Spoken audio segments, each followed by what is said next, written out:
中の心と物質 Hell yeah. Boom. Hell yeah, bro. Hell yeah. Hell yeah. Hell yeah. Hey, we got to just do this pose right now. Just. I can't even know. I don't know the pose. I didn't see it before. So I'm just guessing. But welcome back, welcome boys back. and girls. Welcome back, lads and gentlemen. Lads and gals. And gals, Zers. Doggos and cats. Everything. Everyone. Giraffes and aths. All yous. All yous. Welcome All back. yous motherfuckers out there. Welcome the fuck back to Earth, Mind, and Matter. Welcome the fucks backs. We talk about what's happening on the Earth. In our minds. And this is why it matters. But today we're on the A.M.C section. A.M.C section. Tell the people what the A.M.C section is, Harvey. What the fuck is that? Frankie, I'm so glad that you asked. I'll tell you what the A.M.C section is What's right up, right about now, dog. What's up? So, last week we talked about the news, right? Mm-hmm. On this show, we always cycle between the news and our A.M.C section. Yes, we do. Albums, movies, and comics. Hell yeah. And this week, we are talking about an album. Yep, we are. And if you didn't watch last episode, which the fuck you doing on this episode? Come on, what else can you watch? There's literally like us and Joe Rogan. Like seriously, man. Go watch last episode. Go fucking learn about Jimmy Kimmel and George Santos. Yep. Go learn about the green boo bubble discourses. Cobalt mining all. You know? Like, come on. What you doing looking just jumping ahead? Bro, like you got nothing better to do than listen to us. Like seriously. What are you doing, step bro? Come on, man. Who recorded that? Such a silly, emphatic way. What are you doing? Step Bro's just chilling like, yo, chill out. Right? chill just the like fuck eating out. some chips or something. Like, what? I'm jerking it. Obviously. But in the spirit of porn, we're looking at the Dune Part 2 popcorn bucket. Oh, yeah. I was like, what? No, but today's a very special day, because we are on the album section. And did we say what we were covering already? We said it last week, but you tell the people what we're covering. What album are we covering today? We are covering Green Day's newest album, Saviors. Yes, we are. And holy shit, man. Jesus Christ, man. That's my reaction right now because I'm not gonna lie, the last episode we shot was centered around news. So while I was on my way over here, I was listening to the album because I know we were gonna shoot afterwards to talk about the album. But then I realized since I left the studio, right, from the last episode, I started this album, and then I realized I have not looked into any news. All I've been doing is listening to this album, like nonstop. It's been podcasts and this album, and so on the walk over here, I was like, I need to fucking talk about some news. Thank God you had some good shit last episode because I didn't know nothing. All I know is like this abortion pill and some guy in Hawaii is buying all the land. I had no news to talk about. Abortion pill, Hawaii.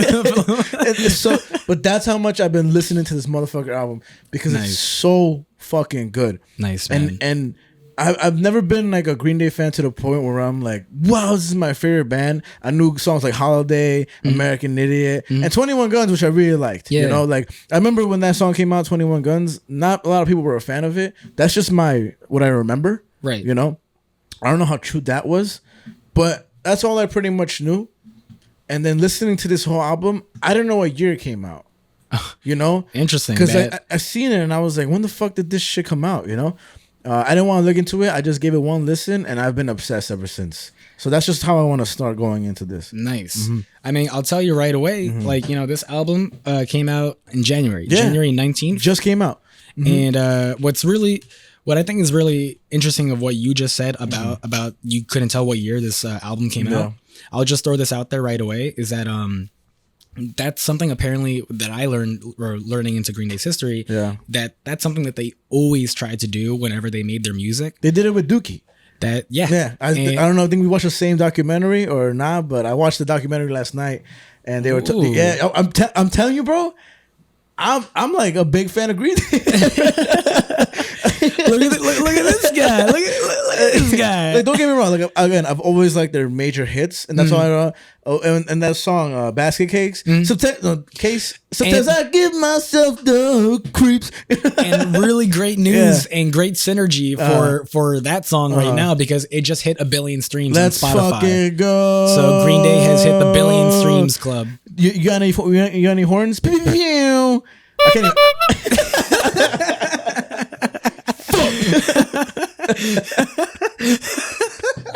Close enough. That's awesome. Yeah, no, I'm pretty excited to talk about it because I don't know if you noticed, but I can't even express how excited I am because, man, I really enjoy this album. And midway through the week coming, and I know we didn't shoot last week, so even more so time to listen to it. Mm-hmm. But midway, I just kept listening to it back to back. And usually when we cover albums, when we do this on the show, we pick what we want to cover. So sometimes it's more so your preference of music or my preference of music, movie or comic. And this one, man, really fucking hooked me. And it was only until last night I looked into a mini documentary and an interview, and I listened to basically half the album again. But I've listened to it over and over and over again. And with Dookie, all I know is that the interviewer asked them, right? I know it's called Billy, Trey, and Mike, yes. right? So that's the three guys.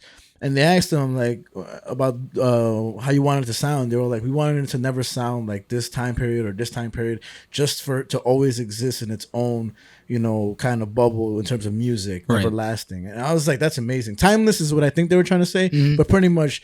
And I've never listened to Dookie. Wow. Ever. I don't even put if Basket Case is on it. Yes. That's what it is. And again, I'm familiar with Green Day, so maybe I know a couple of their songs. I definitely know for a fact if I played some songs off of Dookie, you'd be like, oh, okay, yeah, I know this song. And I was gonna listen to it on the way here, but I was telling myself, let me just focus on Saviors, because one, I really fucking enjoy it, and if I get too involved into to Dookie, then I'll just sidetrack. I mean, while we are talking about Saviors, I think just in general we are just sort of talking about the band as a whole. Yeah. So I think it is fine to just sort of talk about these other things as well, because since you watched that interview, you should know that this year is also the 30th anniversary of Dookie. Yep. And as well, Double Entendre, where it's a 20th anniversary of American Idiot. Yeah, man. Hell yeah, bro. It's a pretty big year for Green Day right now, and they are going on a massive world tour right now, and where they're going to be playing both albums in full, mixed with like new songs from Saviors. I wanna go to that fucking concert, bro. Because I also looked up the performance in Irving Plaza that you told me you missed. Yeah. And I looked it up, and it's they're older, so it's harder to perform as energetically as they could before and stuff like that. But they still put on a hell of a show. Yeah. And these are hard songs to sing. That guy Billy Joe Armstrong, that's hard shit that he's doing on stage. So I get it. Like, you can't do it perfectly, and they're just starting to do that shit. Right. But fucking, I wish I was there, bro. I wish I was there. Because it's incredible. Like this album, if you've never ever heard anything from Green Day, which is probably impossible, I would say. Yeah. And that's not even to be like, come on. Yeah. But it's like literally they're everywhere. Yeah. Because I once saw an interesting conversation on Reddit where someone was saying that, like, because I saw Green Day when we were young last October. And leading up to it, a lot of people were more excited to see Blink instead of Green Day. Yeah. Even though Green Day was ending the night. And even at the festival, a lot more people were wearing Blink shirts over Green Day shirts and things of that nature. And so I really felt like, people were really there for Blink. Yeah. But by the end of the night, you could see that everybody's there for Green Day. Yeah. And just on top of that as well, I just thought that was so interesting because Blink and Green Day have had such an interesting relationship over the years. Really?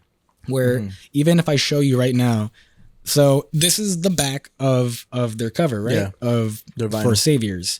I'll put it up to the camera. I'll also put it up on what camera am I? This one. But yeah, I'll also put it up on the edit as well. But what's really interesting about that is that now if I show you the cover to Blink's newest album that came out in October, One More Time, this is the cover to it. Oh, get the fuck out of here. Oh, so it's literally the same exact thing. So they've had a very interesting relationship for a long time in terms of that. I don't think they really get along too well. That's interesting.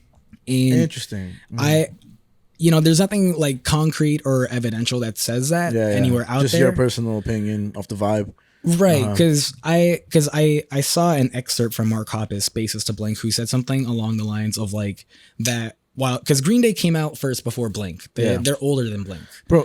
Yeah, I'll go on to that afterwards because I'm just mind blown, bro. Yeah, and so what Mark Hoppus said is that Green Day kind of sort of paved the way for Blink to really blossom the way that they did. Yeah, in the time, because the two bands toured together one year, I think 2002 or 3, one of those years.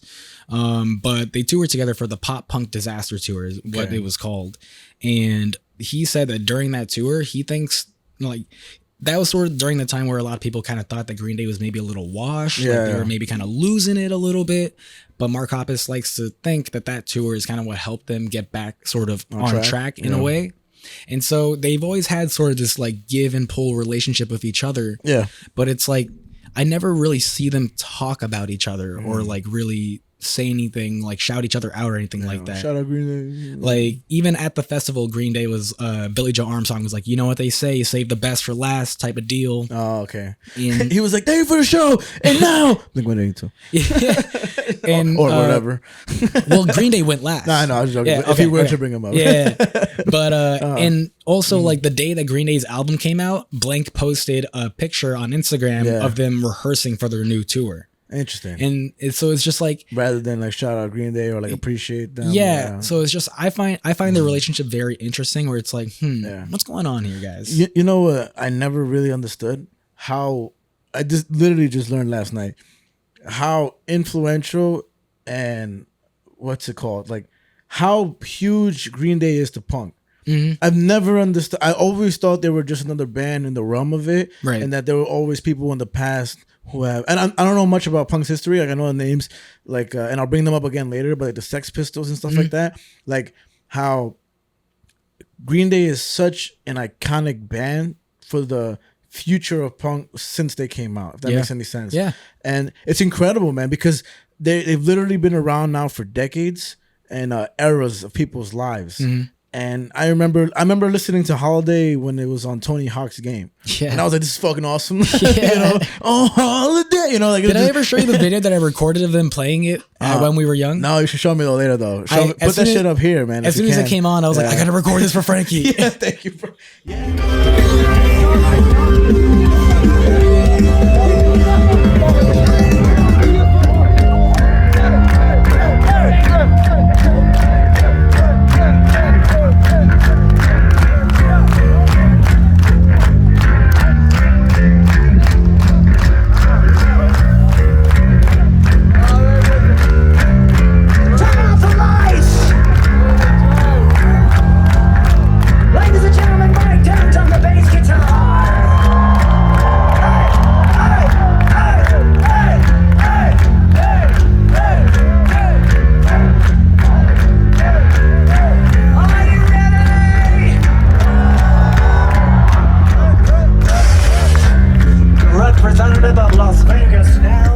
Man, and then again, American Area is so great and all that stuff.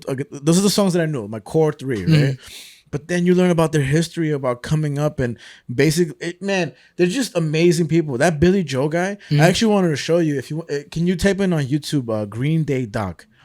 Just write those 3 words because that's literally what I googled. Because again, I didn't want to take my research too serious. I just wanted to like watch one little thing, right?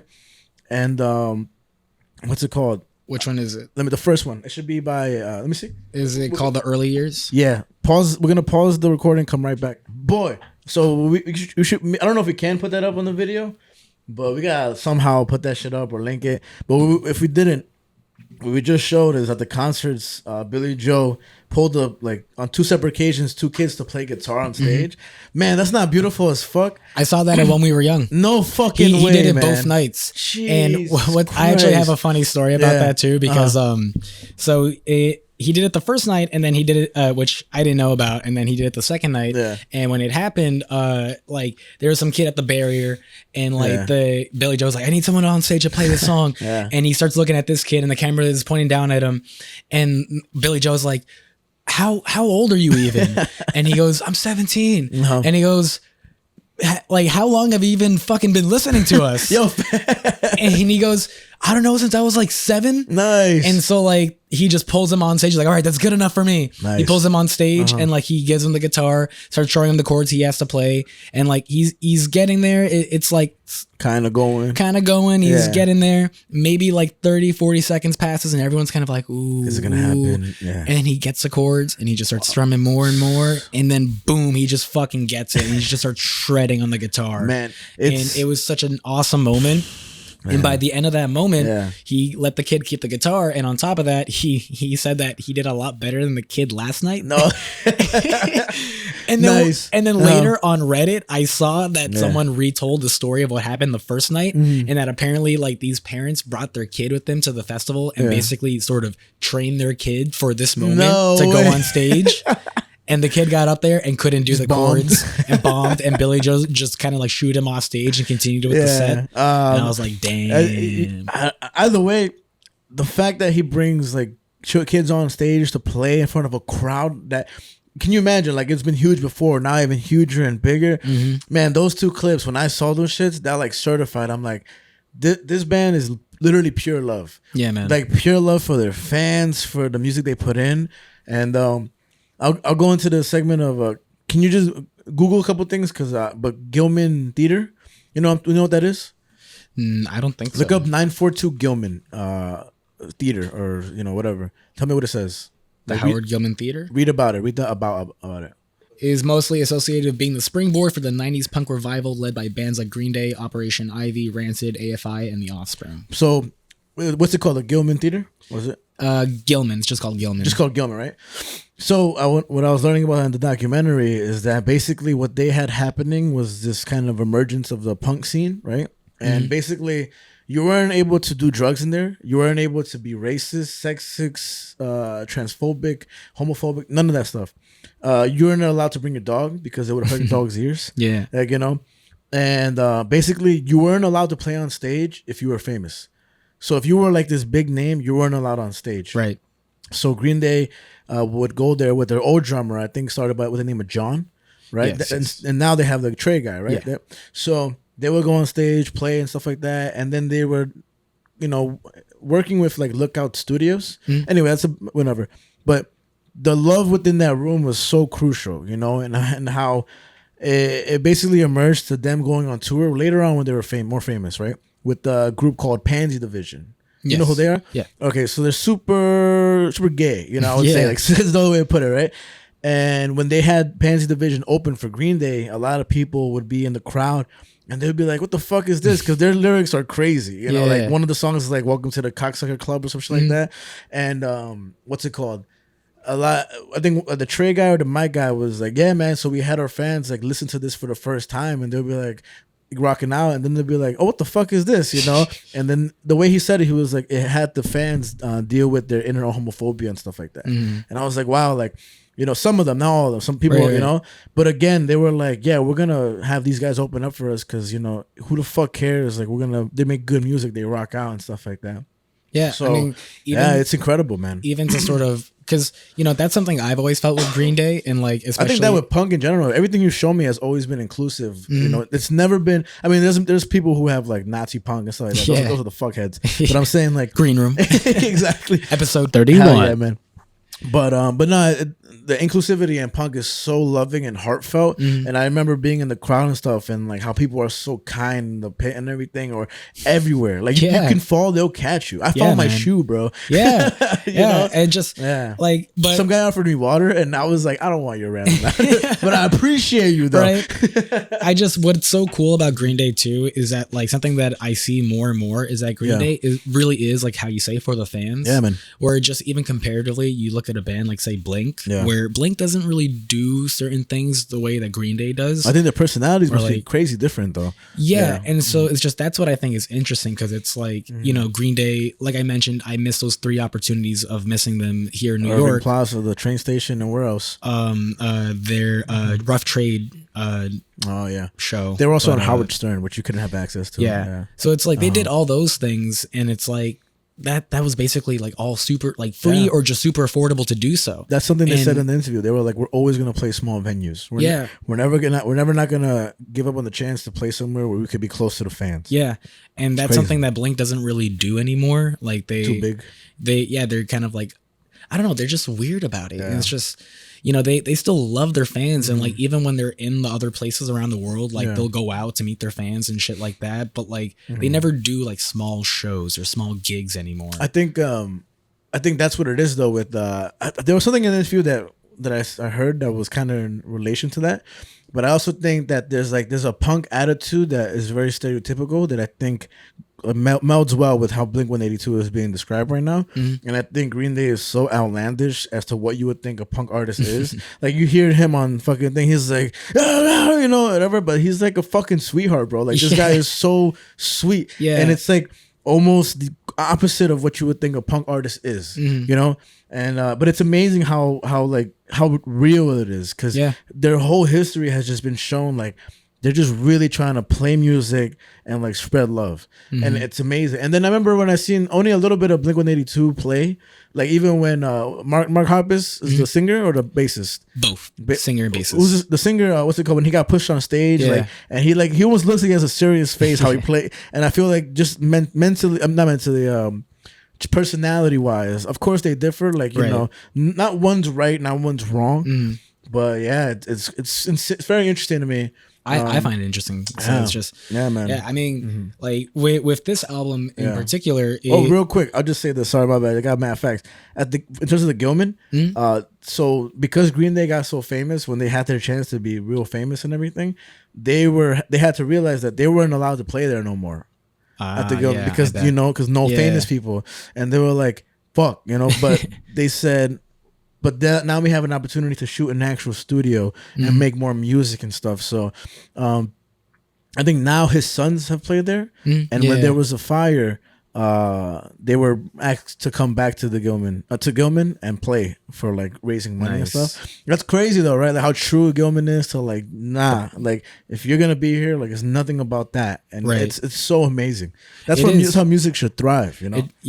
I mean, because. And you know that's why I love going to shows early and stuff to catch the openers and whatnot. Sure. Yeah. And that's also why I don't like listening to the openers before I go. I like just being exposed to it in that moment, because that's how they intend for you to hear them. How they would want to. In this day and age, is so rare. Yeah, but that's how you find. Like I just saw Neck Deep live a couple weeks ago, and this one all the three bands that opened for them had never seen either of them or heard of their music ever. And the second band that played, Bearings, I was like, yo, these guys are really fucking good. I remember I asked you. Remember I texted you randomly. I was like, yo, what was that band that opened for? Was it the band we watched in the city? It was American something like that. Menzinger's State Champs. I don't know why I think American, but somebody had opened up for the State Champs. Sherry Amore. There we go. And there was one song in my brain. I was like, what the fuck song was that? I'm gonna mention it here because I didn't look it up, but when you told me, I was like, now I could look them up and hear that song. Actually, I did look it up. I just don't remember the songs at all. But yeah, I mean that's the cool thing about music, man. It's just you hear that shit randomly, and it's crazy. And it's just I'm so excited to see this. To see them live this summer. It's gonna be so fucking great. It's gonna be at Citi Field. And I'm gonna go. I don't care how much money. I'll go with you, bro. I don't know if you have tickets already. I do. Okay, I'm gonna buy tickets. It's like I last time I checked, it was like $500 for a pit ticket. I'm going. I'm 100% going. There's no way I'm not. Bro, this album is so fucking good. Like getting back to the album, it's incredible, man. It's my first listen. What I thought was, this is crazy how. And I didn't know what time period it was. That's the crazy thing about it. It's so fucking catchy. It's so like instrumentally incredible. But then I was like, if this is new, this is way too good for it to be new.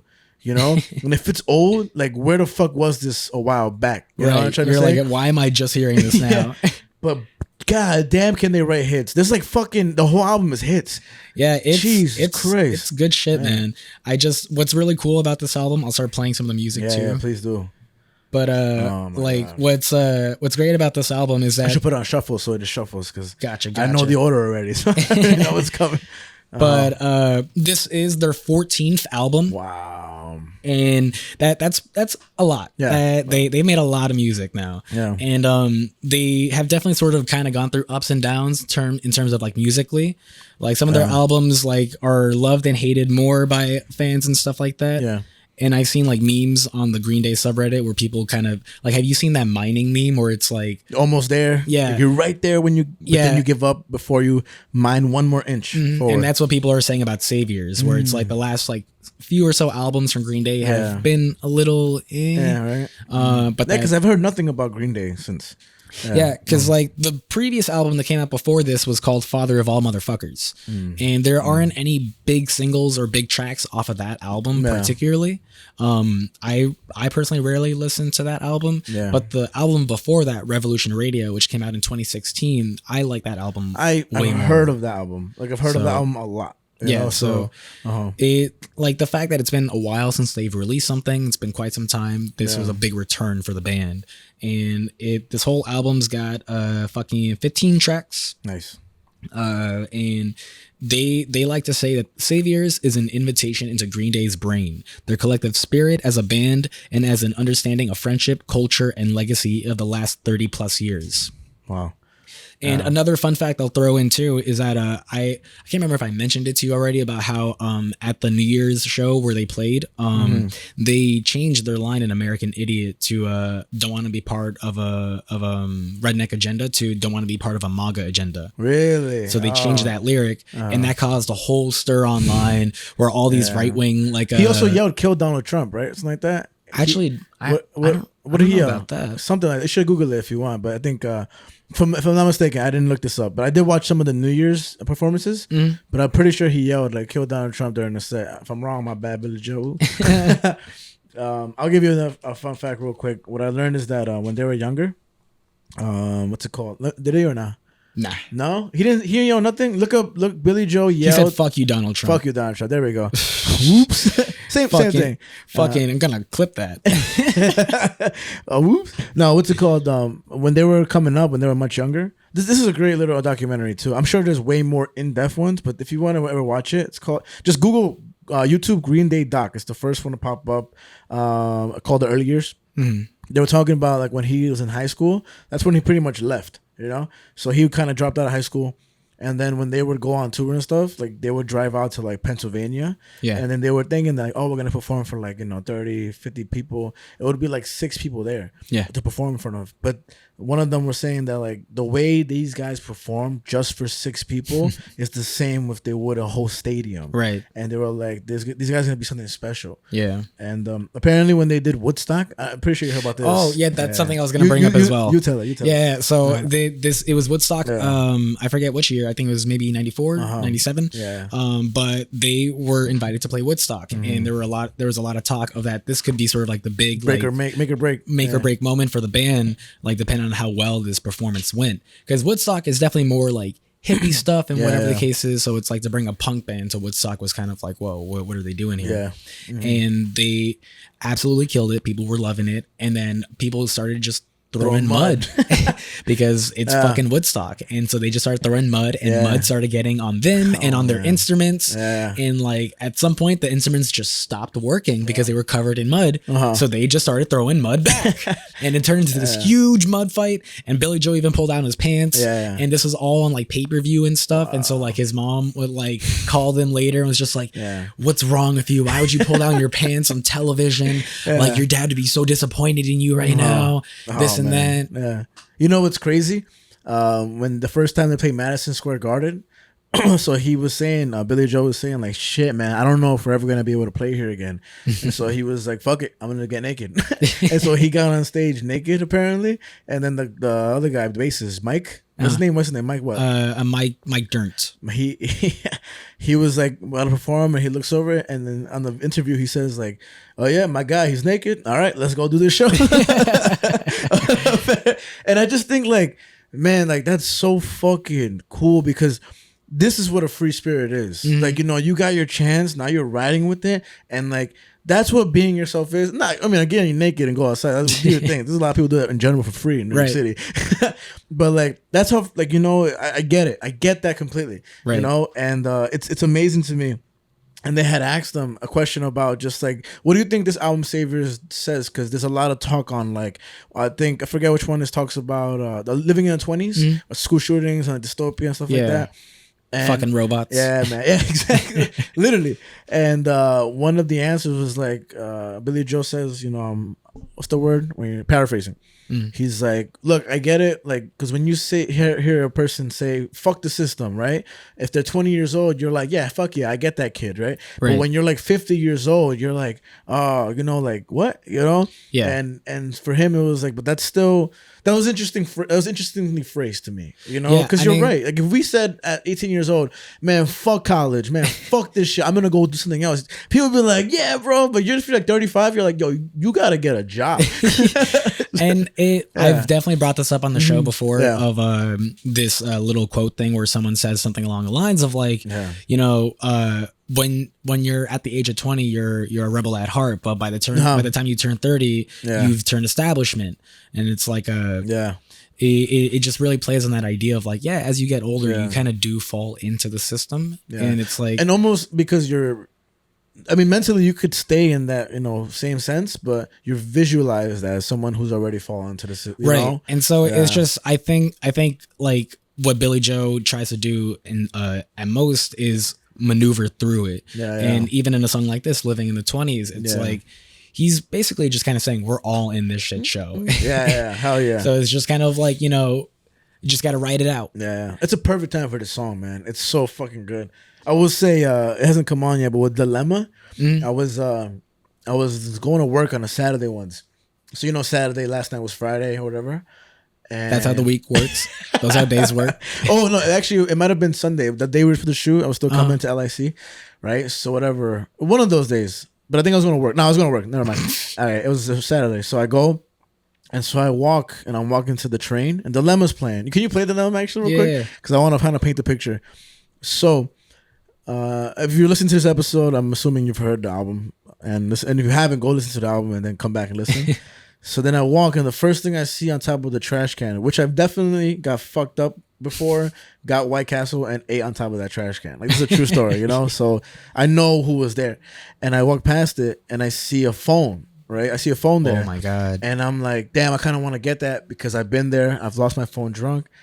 I want to grab that phone. I want to give it back to somebody, right? But then I'm like, I'm on my way to work, and I'm like, nah, you know, I leave it there because it could also have been somebody else's, you know. But being that it was in a trash can, and when a drunk person finds something to like put the shit on, they're gonna do it, right?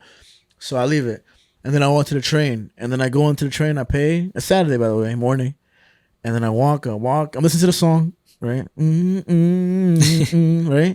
Right? Drink that poison, you know. Yeah. And then I look on the floor, and there's vomit, and I see the vomit, and then I just start smiling. I just start like, wow, man, like this is like. And that's it's a perfect, uncanny. It's a perfect song that aids that moment. Because again, like I've been there, but in an Uber, you know, like, you know. And then I get a train to work, and then that was it. But bro, by the time I get into the train, I almost started crying. Like it was so like, I'm not saying it for like one thing or the other, or trying to cover the topic of drink or whatever. But for me, I was like, this is like crazy, you know. I mean, it's probably pretty obvious since it's a Saturday morning.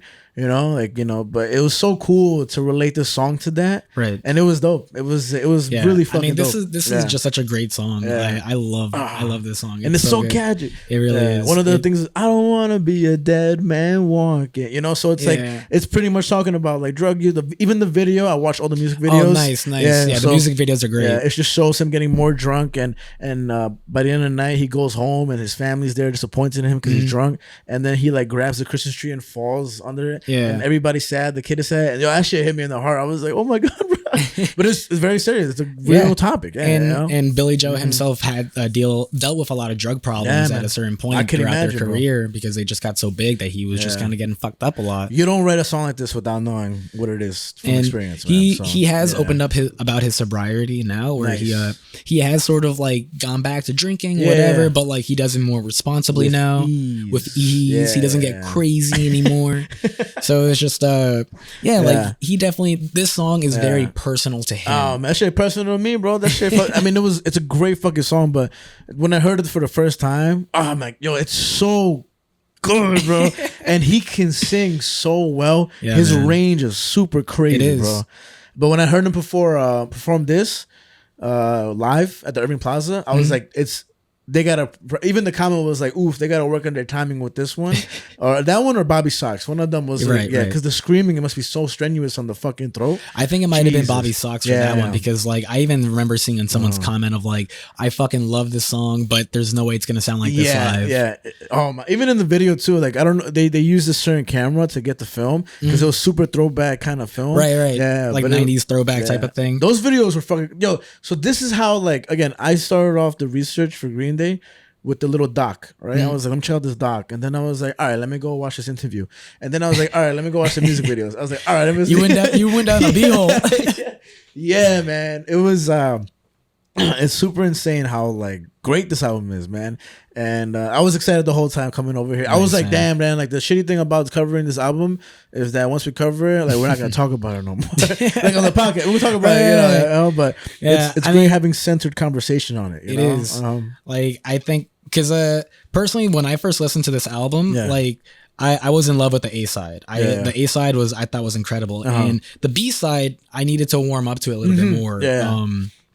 But like when it comes to the B side of this album, like I fucking absolutely love Susie Chapstick. Yes, man. It's Susie so Chapstick fucking is so good. That it's so fucking catchy, man. But it's great song too. Like it's not just like lyrically and like the melodies and stuff like that. Asgrid, or what is it? The Goodnight Adeline. Goodnight Adeline is that also was great. A great song, man. Jesus Christ. And then Father to a Son is beautiful. It's a beautiful song. What's it called? Like something about like fuck, let's not whip your hair back and forth. But like the 80s, was it you know what I'm talking about? Was it Corvette Summer or 1981? Corvette Summer, I think. Yeah, Corvette Summer. That fucking cowbell. Oh my god, so fucking that shit, good. Jesus Christ, bro. And then actually, now that you mentioned cowbell, I was thinking when I was hearing it, I was like, at the show, that shit must sound crazy. Yeah, you know? Fucking. Imagine they have like a massive cowbell, just like ding ding ding ding. Nah, man. I think this album is one of those things where it's like, if you ever doubted Green Day to still have it, these motherfuckers still got it, and some. You know, it's insane. Yeah, and it's just really incredible to think of like where they are now as a band, like about 30 years later, to still be there. You know, to still be just fucking making great ass music. Like it's something that's really cool. I'll play this one with Bobby Sox. Is that that's a great song. Holy shit! What's really interesting about this song is that even the way it's structured is done very masterfully, where it's like it starts off with this slow opening, right? It's quiet a little bit, and then as by the time he gets to the end of it, there's that bit of silence with the feedback that kicks in. Ooh, yeah, and then boom. Yeah, man. So it's just I learned boom. Yo, man. So it's just I learned that like the way that song is structured and dynamically structured is very masterful, because it's like I learned that when you have small sounds right before big sounds, it makes those big sounds sound even bigger. Oh yeah, for sure. Yeah, the contrast of it all. And this is something that this song does so well, where it has such a massive contrast. It makes you so comfortable in that soothingness, and then it brings you in like to like come in there, and then it goes back just so you can chill the fuck out a little bit. And something I learned too about doing my research is that Billy Joe is also bisexual. I didn't know that. And that's why he wrote this song. So for me, when he said, because the song starts off, do you want to be my girlfriend? Do you want to be my boyfriend? Do you want to be my best friend? But he says, do you want to be my boyfriend more? Right? And then I remember I showed Beatrice, because I showed her all the songs. I was like, yo, check this shit out. I'm only going to play like 15 seconds of all the songs, just so you can see how catchy these shits are, right? And when I showed her Bobby Sox, she was like, ooh, he has a little fluidity to him.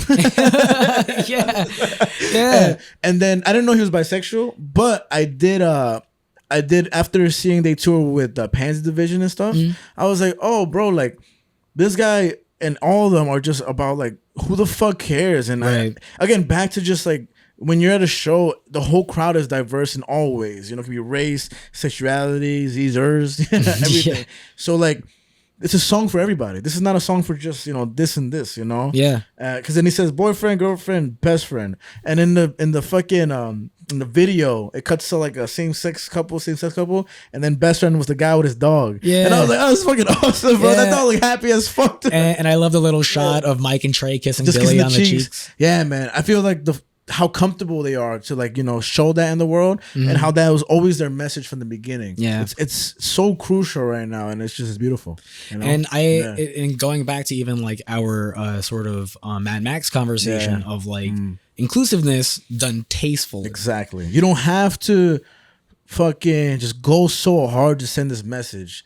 But with good music, man, you can give any message, bro. Jesus Christ. The song is so good, bro. Yeah, man. So fucking good. There's a lot of great tracks on this album. Like and like I mentioned with Susie Chapstick, like that opening line I just love so much. Play that shit, bro. Like where he just fucking what does he say? He goes, and the titles are great also. Susie Chapstick, Bobby Socks, Dilemma, Goodnight Adeline. I mean, these are Living in 20. These are all great songs, which is a crucial part of an album as well. Super crucial. You don't understand.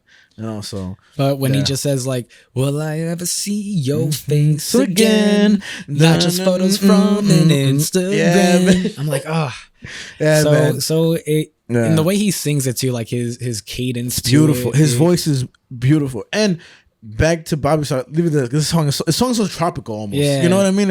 This song reminds me of Alien Love Call from Turnstile. Ooh. You know what I mean? Like it has that like groovy, like tropical kind of feel, kind of jamming out on a beach. Right, yeah, bro. Yeah, exactly that. What's it called? And Bobby Socks, he says, "Do you want to be my best friend?" Was it? Take you to the cemetery. Oh no, it was like, and I'll bore you. We can fall in love, and I will bore you again. Some shit like that. Like, or like we can watch the movie the same twice. Bro, those lines were so dope, man. I would just like these are, and that's one thing. I think Mike Durrance was saying. He was like, Billy Joe is such a strong songwriter. Yeah, like his capability to write songs is incredible. And I was like, I mean, hell yeah. Even if you look at like other albums of theirs, like in reference to Dookie and American Idiot, like American Idiot, I feel like is more known for general listeners. Yeah, 100%. Yeah, and it's just I was learning about how that whole album kind of happened on accident. Yeah, that like they didn't necessarily intended to like make this concept album. That's just like he had written American Idiot and he was like, I'm kind of fucking with this, so I'm putting it out. But that changed everything, bro. That song changed everything. Yeah, and the producer of that album, Rob Cavallo, who also produced Dookie, also produced this album, Saviors. And so it was kind of like a return. Yeah, give that man a raise. Give that man a raise. And so it's just when Billy Joe had showed Rob this American Idiot, he was like, this is like amazing. Like we need to do something with this right now. And like then he wrote after that song he wrote, I believe, What's Her Name on that album, and then wrote Jesus of Suburbia. And then that's when all these characters started kind of connecting in his head, where he was like, oh, like you got this character and this person, that person, this is the story and whatever. And it just happened on accident, and it would not have been done if not for Rob Cavallo. It's amazing. And it goes back to even how we talked about the good Asian, when you have a good editor. Yes. Like a producer is very much so an editor of music. 100%. They did mention Rob Cavallo because I thought about that when I was watching the interview. But pretty much everything you're saying, I just forgot the name and everything. Yeah, and so when you really have someone that's pushing you to your limit and just really saying like you know, and like Whiplash almost. My temple.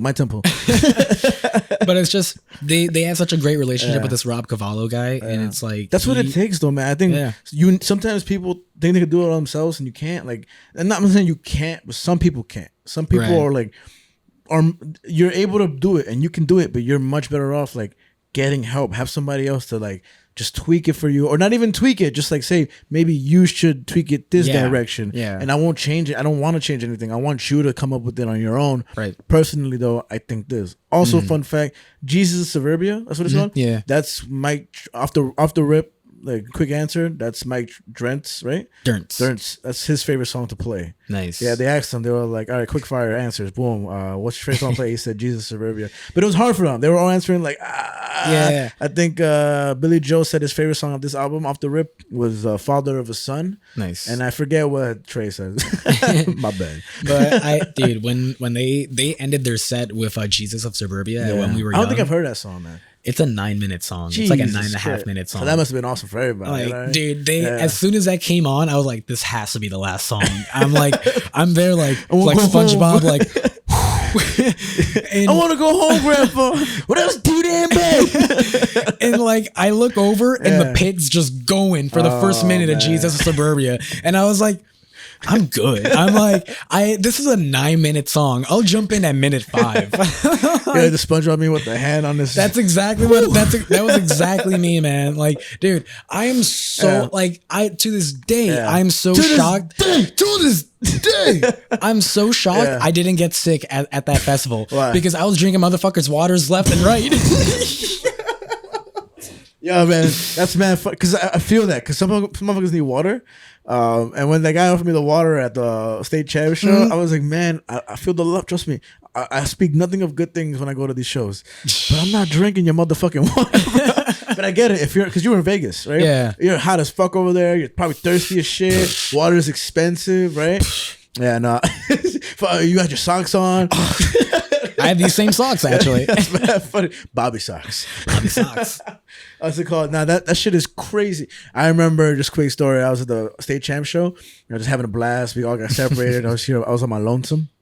And then there's a big girl there, right? And some guy, we've been broing it out the whole time. Like, he had my back, I had his back the whole time. Right. Whenever we needed help, like picking people up. And he taps me on the shoulder. I look over at him and I see him next to this big girl. She's big. And he's like, yo, I'm like, what's up? He's like, yo, help me pick her up. I was like, I got you, bro. Not knowing what the fuck I was going to get myself into, bro. And mind you, no disrespect, she's a big girl. And so I go, bro, we try to pick her up. I was like, yeah.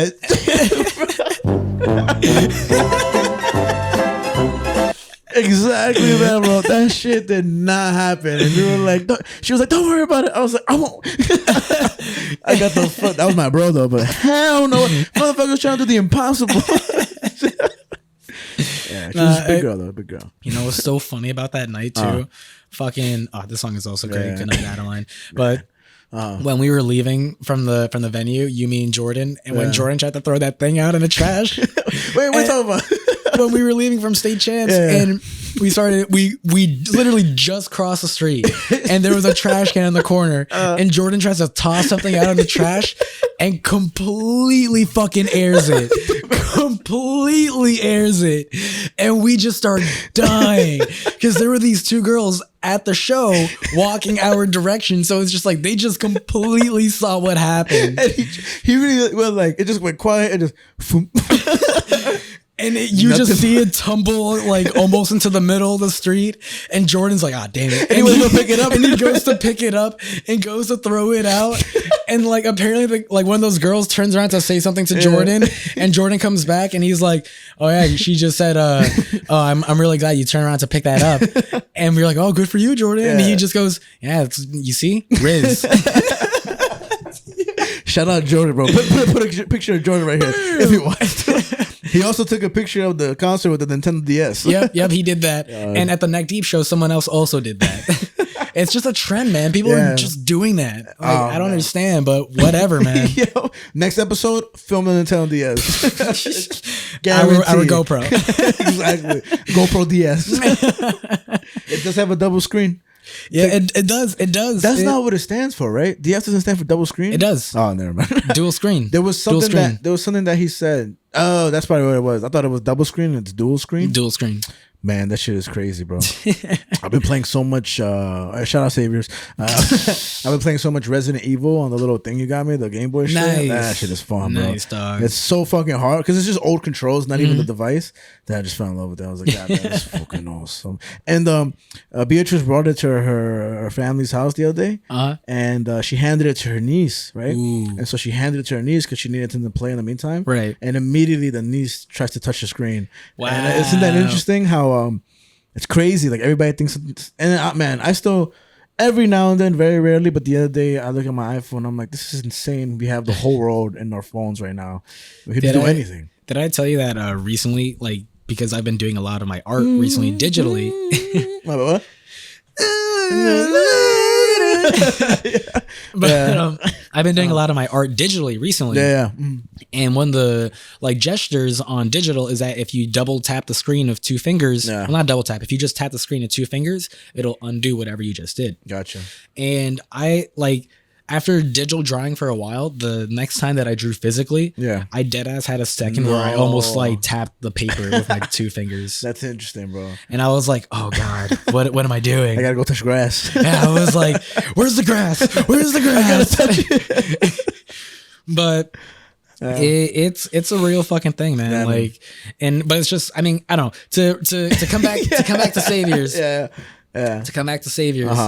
I even Strange Days Are Here to Stay, like because that's the one that ends with him like screaming at the top of his lungs, and I just absolutely love that. I was like, fuck, man, like his voice is incredible. And it's incredible. Like, I know we'll never hear that song live because I would probably kill him, right? I don't know how he's able to go on stage. I hear I don't know how long they are on a stage, but I heard that when they perform like 3 hours straight, nonstop. Yeah. Like, there's no break. It's just constant music. Yeah, music, man. music. I mean, when we were young, I was dead ass like...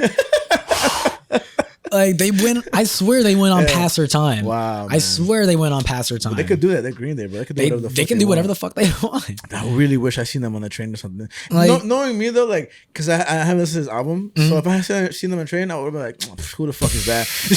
I don't care. Then I would have been like, oh look, Jimmy Fallon. Right? Who the fuck is that guy?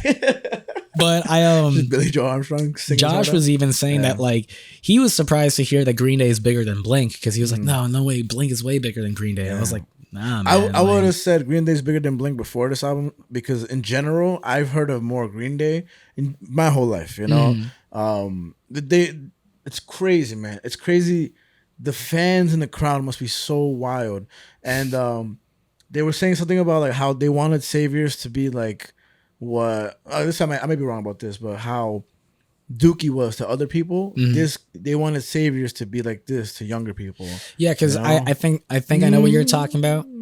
Because there was something that I saw where like Mike Dirnt was saying about how he'll see fans at the shows and shit and kind of like gauge how old they are and stuff. And when he does talk to the fans, they'll be like, oh yeah, like this was like my first album or whatever that I listened to from you guys. And he says that he'll kind of do the mental math of like, okay, so like, I think we've seen the same interview then, because then based off that, you got to be like 18 or some shit like that. Right. This is where the three interview on a couch and talking to some guy. Yeah. You know what I loved about that? That whole interview, I feel, let's put them up right here, whatever they are. Right? And the whole time they interview, you finished what you were saying. My bad. No, I mean, I was just gonna say that is an interesting thing where it's like they wanted to make this album for something of like this generation while also making it timeless. Exactly. It's like it's a fine line, but I think they met that fine line right to the T. Yeah. I was gonna say the interviewer when he was interviewing, I was like, damn, this guy's so uncoordinated with how he's speaking, like he's mumbling his word. You know, I'm not saying you gotta be perfect, but there are some great interviewers, and he was kind of like, and at the end he's like. By the way, I just want to say thank you guys for being here. I was so nervous to meet you. All of us here love your music so much. I was so nervous to talk. I was like, oh, there we go. Yeah. Like he must have been. I thought he knew them. I thought he was just cool with them like that. I didn't know you were cool like that. Yeah, man. But he must have been so fucking nervous, bro. Oh, yeah. What? Like God, I even think about when I met Blink and like how I just. I was a little starstruck. I didn't really know what to say. Yeah. But it's just I think I've personally gotten to a point now where I don't think I would become starstruck. I don't know. I even with this song Fancy Sauce where he talks about like I'm so famous, you're so famous. Exactly. Like it's really human. Yeah, it's really this idea of like we're all in the same boat. And it's just that's why. And I think also I've become a little comfortable with that idea of meeting sort of celebrities and famous people because of Comic-Con and meeting these writers and artists all the time. And it's just like, again, they're just human. We are all just human. Yeah. I felt bad when I'm not in meet Eric Andre. I'm not gonna lie and say I met him, but I did see him in Union Square, and I seen him. And did I tell you this already? I don't know. I was walking around Union Square, and then I looked to my left, and usually I'll tell Beatrice like, "See, this guy looks like Chadwick Boseman, right? Rest in peace." I'll be like, "Oh, look, it's Chadwick Boseman over there," and she'll look and she'll laugh because they'll resemble, not because they're black, because they resemble each other. I could have said the same about like anybody, right? Okay. Anyway, I see some guy, and I'm like, "Oh, look, it's Eric Andre." And she looks over and she's like, oh, ha, ha. And she looks away. I'm like, no, that's dead ass Eric Andre right there. And she's like, what, for real? I'm like, yeah, like, look. And because I looked and I thought I made a joke, but then I was like, oh shit, that's him. Right. And I was like, damn, I want to say hi. But he has his earphones in, like he's super in the wave. And so I just go up to him. I felt bad, but I didn't like ask him to talk. I just go up to him and he's like kind of making the like at me. And I was like, yo, can I give you a dab?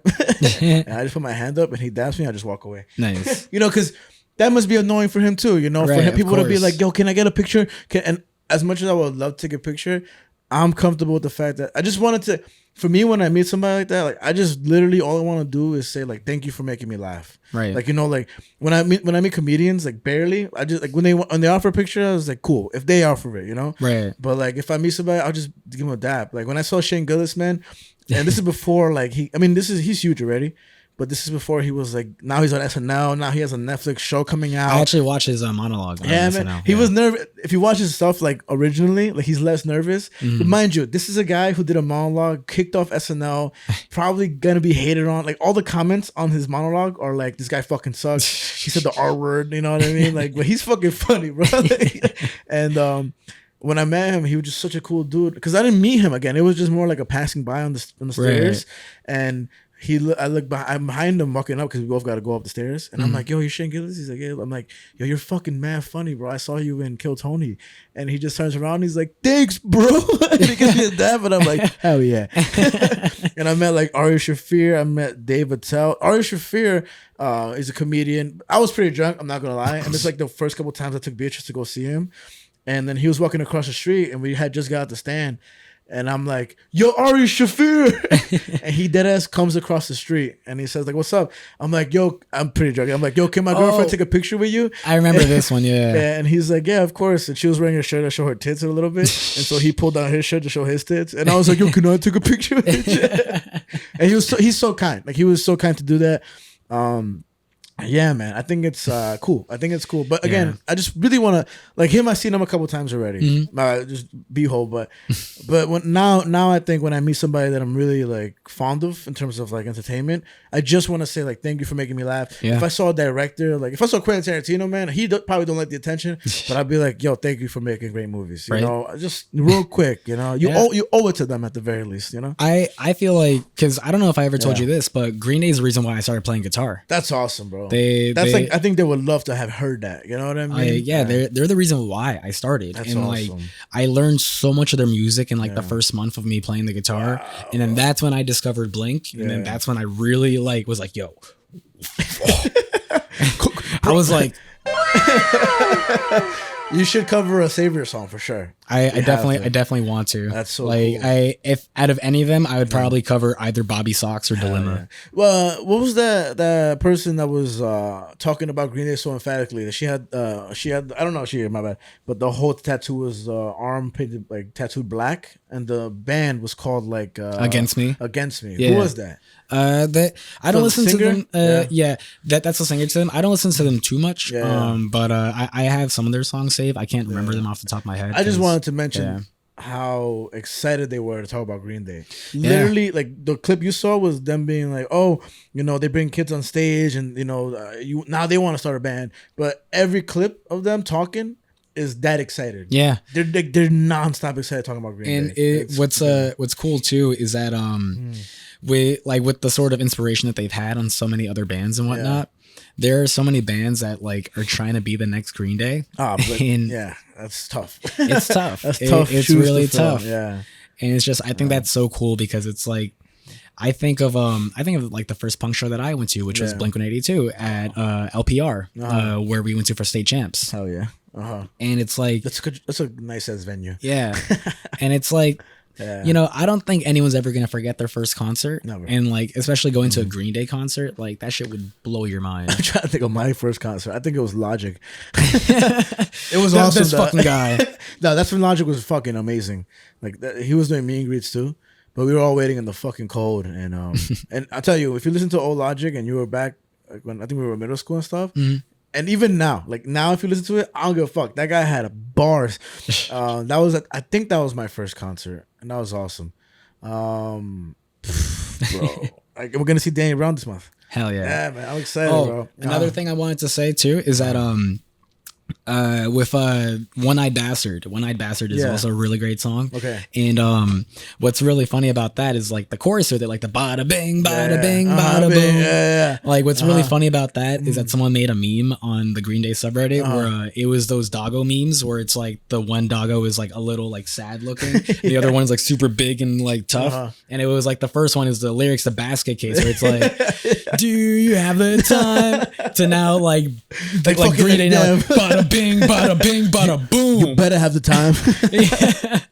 Man, his face expression for the video of Basket Case, I can't say that correct, it's so great. Like it literally sums up his attitude. You know what I mean? It's insane. But I'm sure you know this. Everybody knows this now.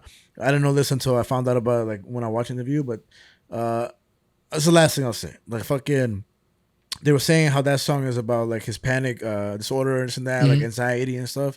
And which is, you know, given that the video was shot in like almost like a mental ward type of thing, it makes a little sense. You can kind of get it off. But then Mike Dirnt, he says, and if you think about it, like at the time nobody was really talking about mental health. Yeah. And I was like, wow, like that's true. And even if it wasn't addressing it fully, and it pretty much does if you listen, but it really is like putting it out there in the world to be like, we're listening, we know how you feel, right? And wow, it's incredible that that's still pretty much the case with this one, just on a different kind of aspect in terms of like world, like how the world is now, and it's incredible, bro.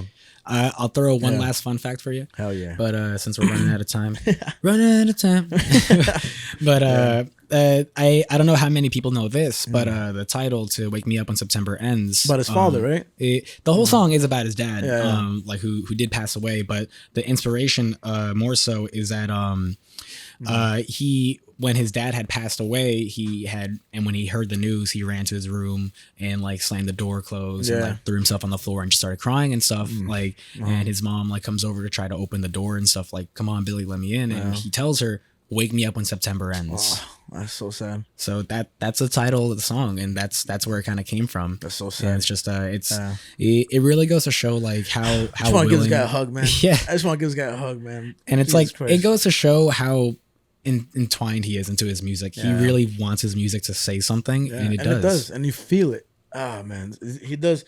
If everybody was asked like, what are you supposed to do with music, you just show them Green Day, and it's incredible, bro.